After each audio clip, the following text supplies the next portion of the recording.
Siang, Pak. Sudah banyak yang masuk ya. Kita mulai saja ya.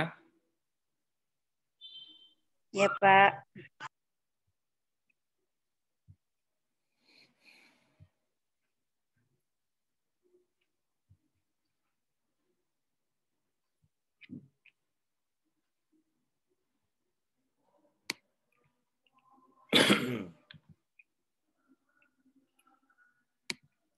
Oke, sudah nampak ya?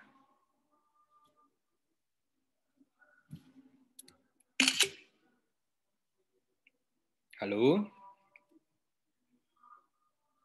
Sudah, Pak. Hari Sudah, ini Pak. kita belajar manajemen DIS.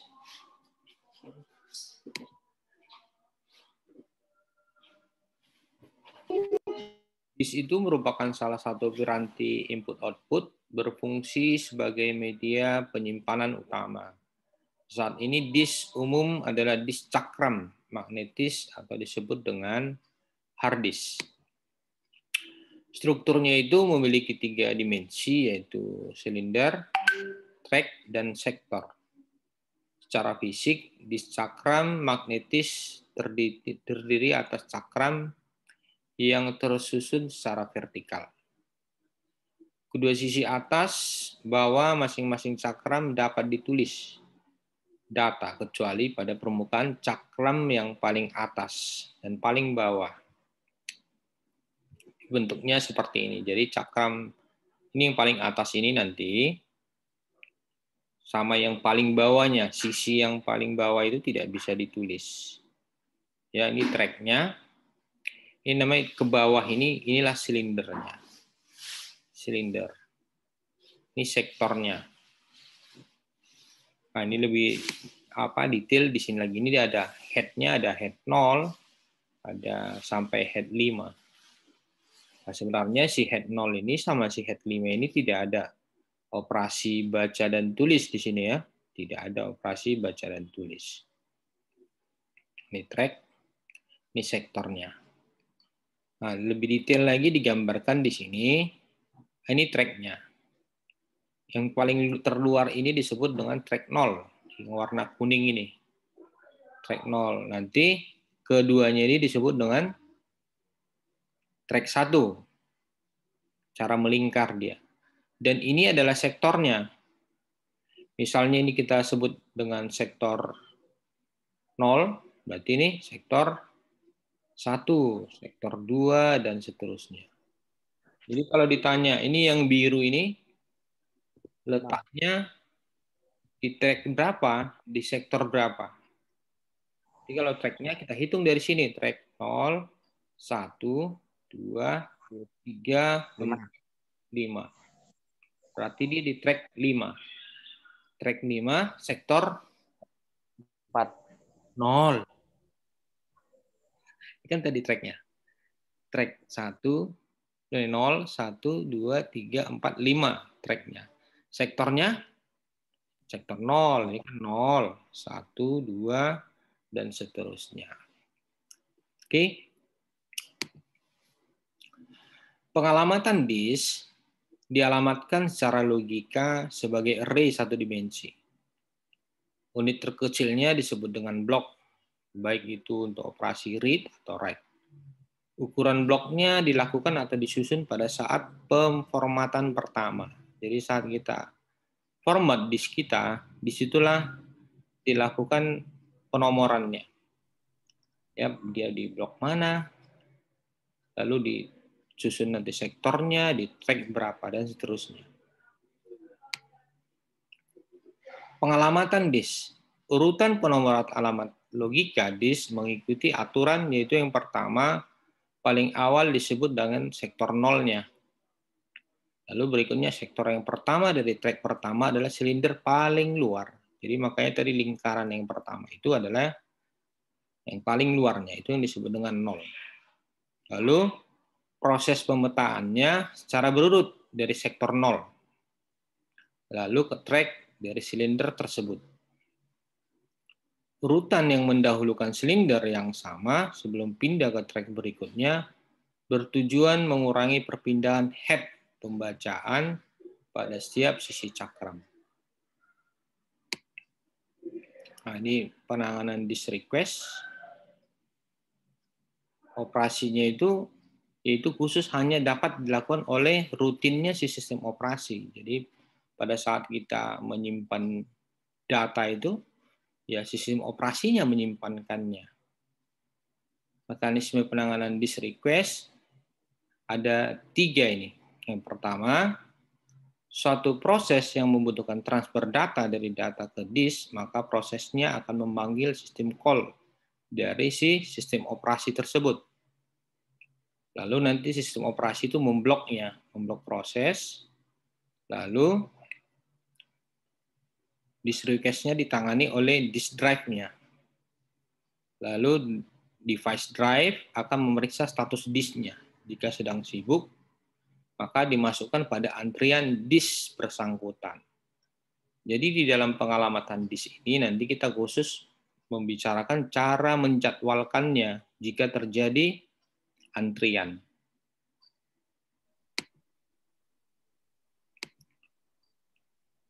Nah, ini waktu penanganannya,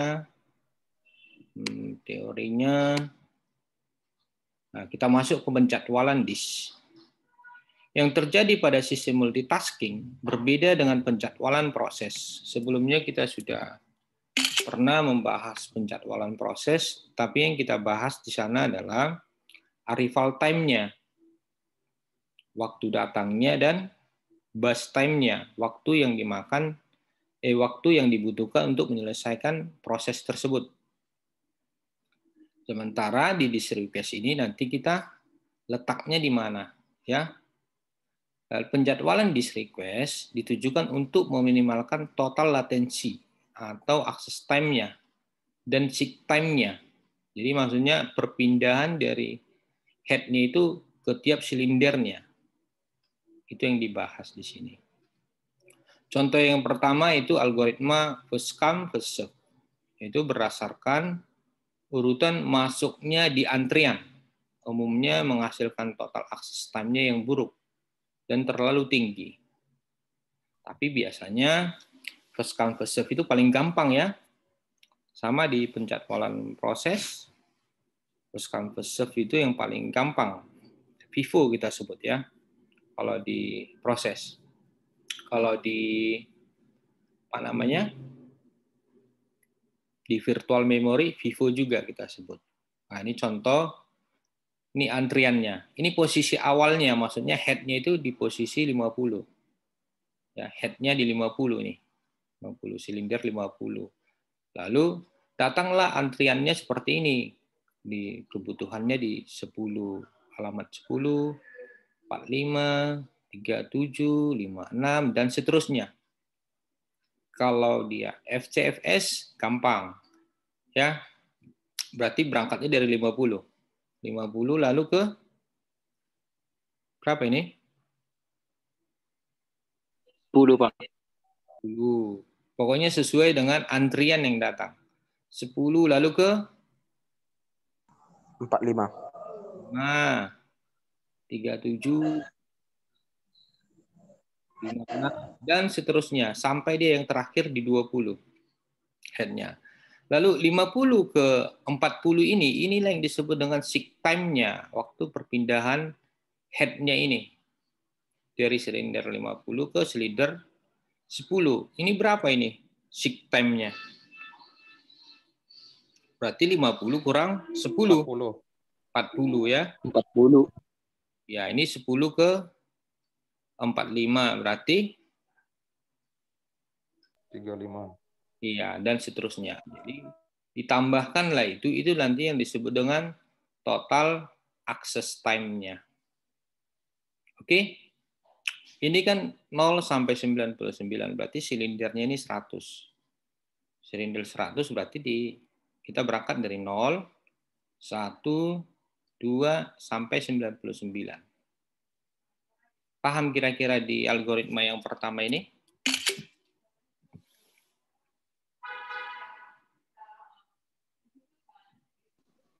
Bisa ya? Halo? Pak, kalau misalkan untuk sektornya searah lawan jarum jam ya? Kalau dia FCFS, nggak ada cerita searah jarum jam. Ini kan dari silinder 50, tergantung posisi datang si antriannya. Ini kan diminta di di silinder 10, 45, dan seterusnya. Ya kita harus ikutin itu. Siapa tadi yang bertanya?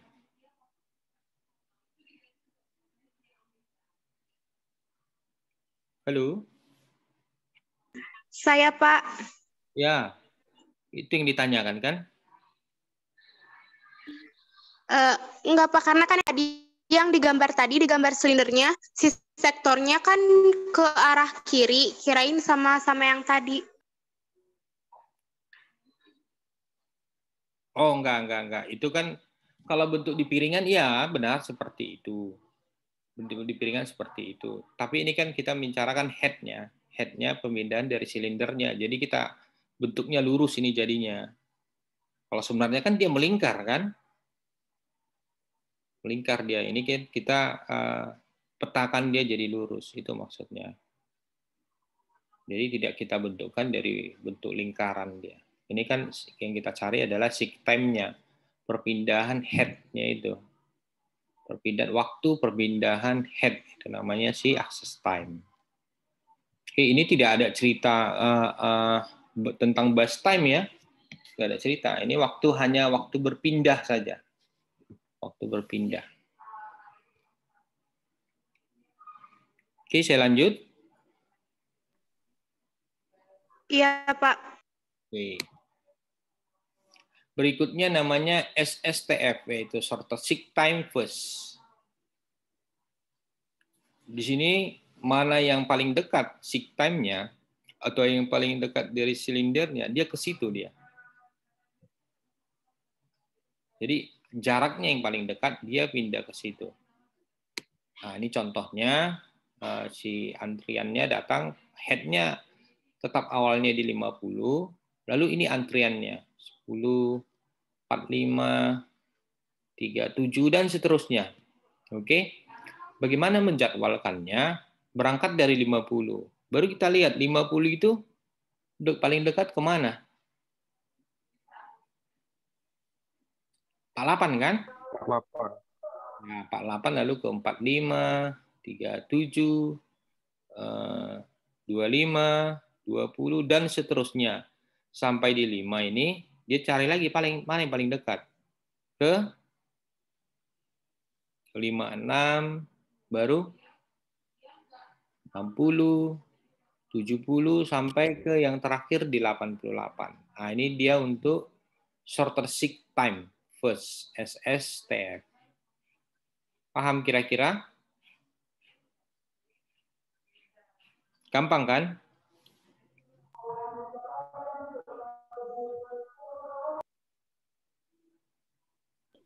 Berarti dia Pak nggak harus ke kiri atau ke kanan duluan, mana yang lebih dekat itu Pak?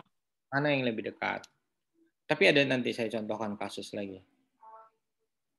Oke, misalnya ini saya tambahkan ini antriannya. Antrian yang datang misalnya saya tambahkan 52. Kemana dia?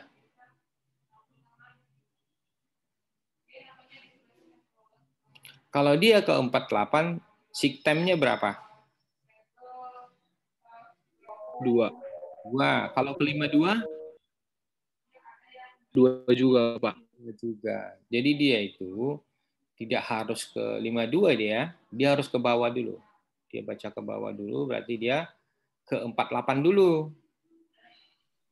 Oke? Apa? Ke 48. Berarti kalau best time-nya sama, dia harus ke bawah duluan Pak. Ya, bukan bus time. Kawan, kau aja belum siap pendidikan. Silinder ini. Posisi silinder. Kita tidak ada cerita bus time di sini. Bus time itu kan untuk prosesnya. Jadwal itu kan penjadwalan.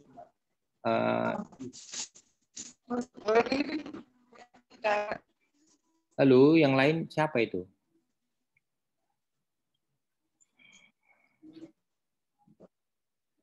Bisa ya? 50 ke 48. Setelah itu 48 kemana? 45. Tetap ke 45 ya. 45 kan jaraknya 3. Kalau dia ke 52 tadi jaraknya jadi 4 kan? 5, dan seterusnya. Terus kalau di SSTF ini gampang. Ini nggak usah dihitung satu-satu juga. Dari jarak 50 ke 5 ini kita langsung tahu ini seek time-nya berapa? 45 kan? Nah, Ya, Pak. baru dari 5 ke 88 ini time-nya 83. 83. Nanti 83 tambah 45 akses.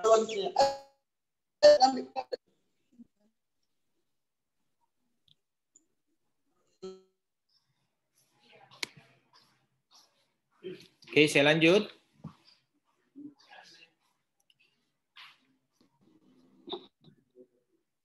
Lanjut Tera. Lanjut, Pak. Oke. Oke, berikutnya namanya elevator atau scan. Dia di sini mengasumsikan head itu bergerak satu arah. Jika head-nya sudah mencapai bagian terluar atau terdalam dari cakram, maka arah gerak head-nya itu dibalikkan. Ini dia, elevator atau scan. Dari 50, head-nya, dia tidak peduli ada atau tidak ada datanya di dalam antrian, dia langsung scan ke atas. Sampai ke 99. Lalu dia langsung scan ke bawah sampai di 0. Sama seperti kerja scanner itu, dia kan tidak ada datanya, pokoknya harus sampai ke atas dan ke bawah kan. Pernah perhatikan scan kan? Pernah, Pak. Nah, jadi Pernah. tinggal hitung aja seek time-nya ini 50 ke 99 berarti 49 ditambah 99 kurang 0 berarti 49 tambah 99 itulah total access time-nya. Iso?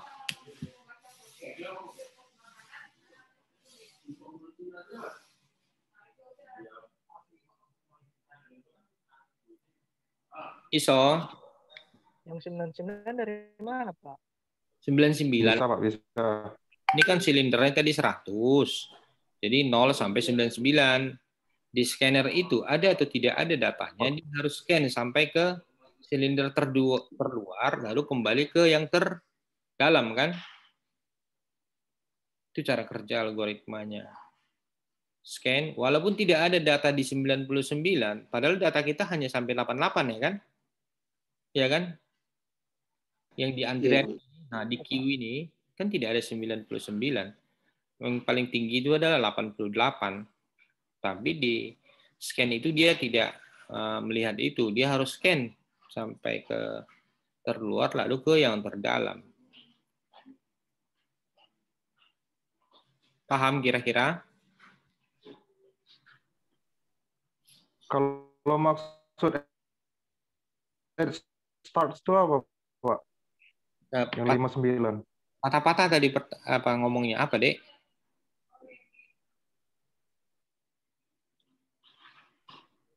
Maksud head starts yang 59 itu. Apa, Dek? Yang 59 mana nih? Head starts. Head starts, Pak. Head start. Head start itu kan ini sama posisi Yap. head itu maksudnya. Jadi di situ kan berputar. Ya kan, kalau tidak ada permintaan data, permintaan antrian, head-nya itu kan diam. Titik awalnya itu dia di silinder 50 itu maksudnya. Pada saat dia di 50, ada request, this request-nya itu inilah dia 10, 45, 37 itu dia this request-nya.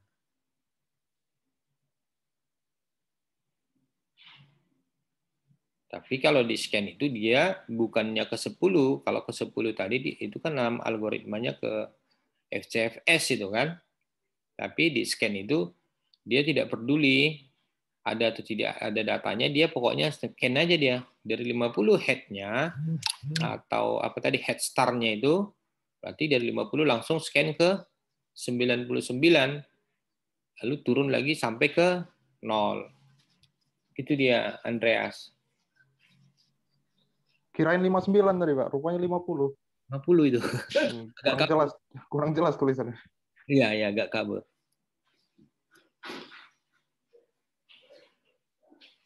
Saya lanjut. Atau ada lagi yang mau ditanyakan sampai di sini?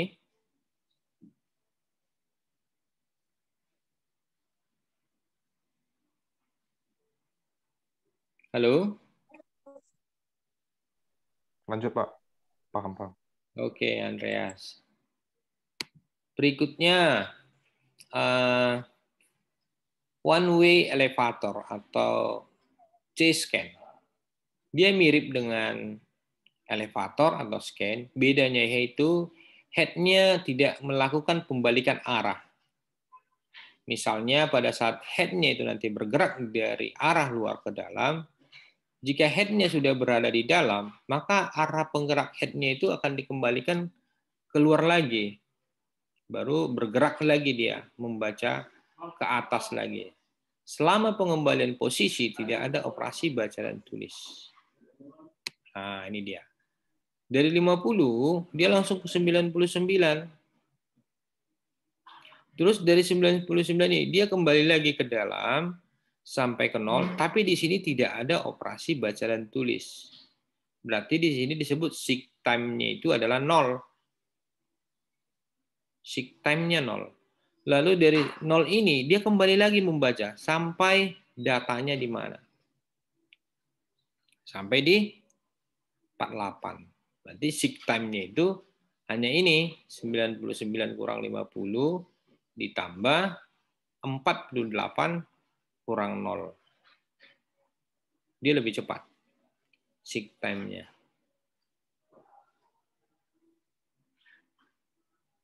Bisa kira-kira diikuti?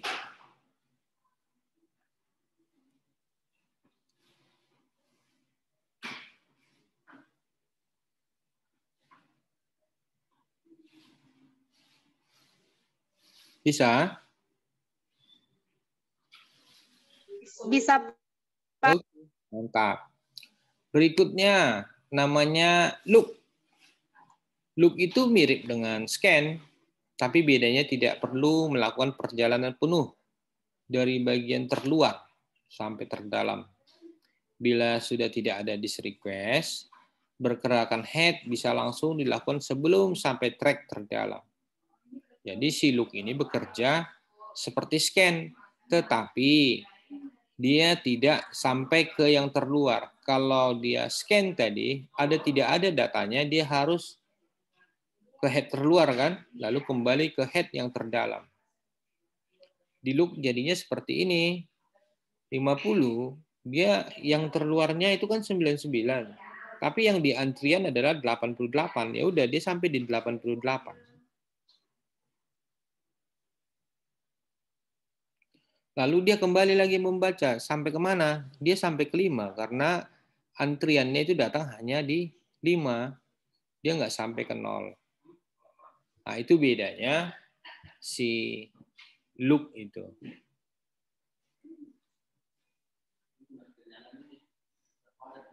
Paham kira-kira?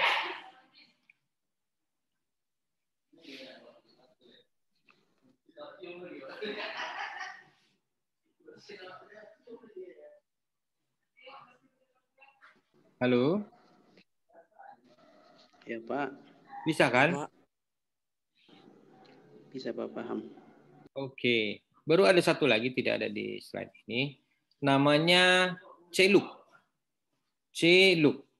C-loop itu sama dengan, ini dia.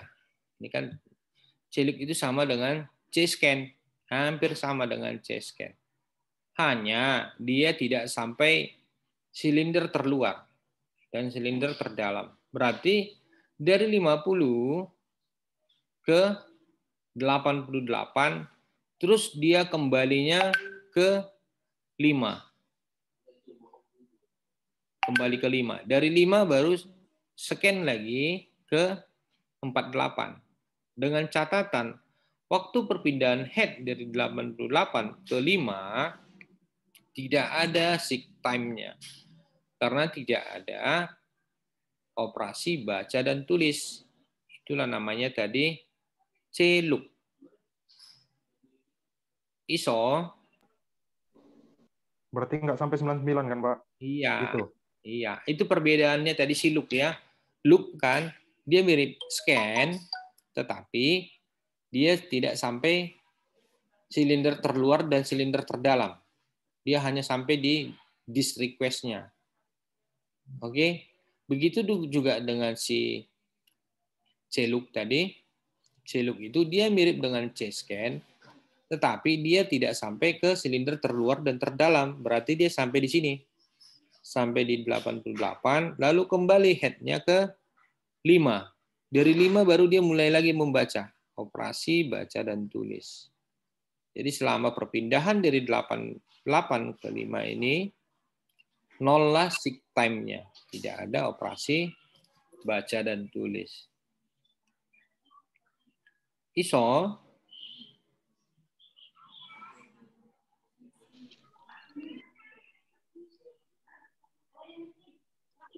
bisa diikuti?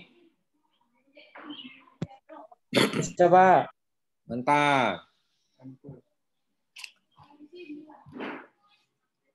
Nah, ini organisasinya boleh nanti dibaca. Baru ada ini latihan. Ada queue-nya ini. Antrian disk-nya seperti ini. Disk request-nya 13, 55, 57, dan seterusnya. Lalu posisi inisial head-nya itu atau posisi si head awalnya itu di 30. Silindernya 70. Nah, saya bertanya di sini, apa nanti algoritma yang tercepat dalam penjadwalan disk request ini? Kalau silindernya 70, berarti nanti garisnya itu dari 0 sampai 69 ya. Yang ini yang silinder. Iya, Pak. Nah, ya, tahu ya. Dari 0 sampai nih 0 sampai 69 nanti silindernya. Paham kira-kira? Bisa diulang, Pak? Paham, Pak. Nah, ini disk request-nya. Ini antrian yang datang itu 13, 55, dan seterusnya. Inisial head-nya itu di 30. Berarti nanti di antara 30 lah dia. Di 30 lah dia awalnya. Baru silindernya 70. Berarti 0 sampai 69. Yang ditanyakan algoritma apa yang paling tercepat untuk menjadwalkan disk ini.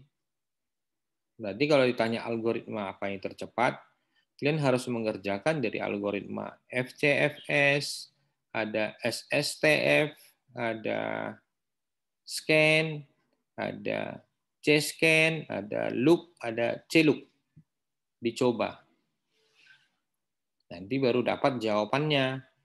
Seek time yang terkecil, total seek time yang terkecil berarti algoritma yang tercepat di penjadwalan disknya. Paham kira-kira?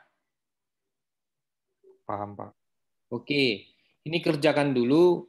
Kita break 15 menit. 15 menit lagi kita lanjut untuk menjawab ini ya. Bisa ya?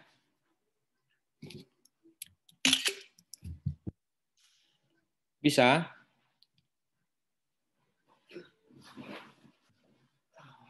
Halo? Bisa, Pak. Bisa. Bisa 15 menit. Aman-aman, Pak. Atau mau dibuatkan jadi tugas ini? Jangan, Pak. Jangan ya, oke. Saya tunggu 15 menit ya. Nanti saya undang lagi dari WA ya, oke? Oke. Oke, Pak. Oke, Pak. Oke. Oke, Pak. Selamat mengerjakan. Nah, 15 menit nanti kita Zoom lagi, oke? Saya tutup ya Zoom-nya.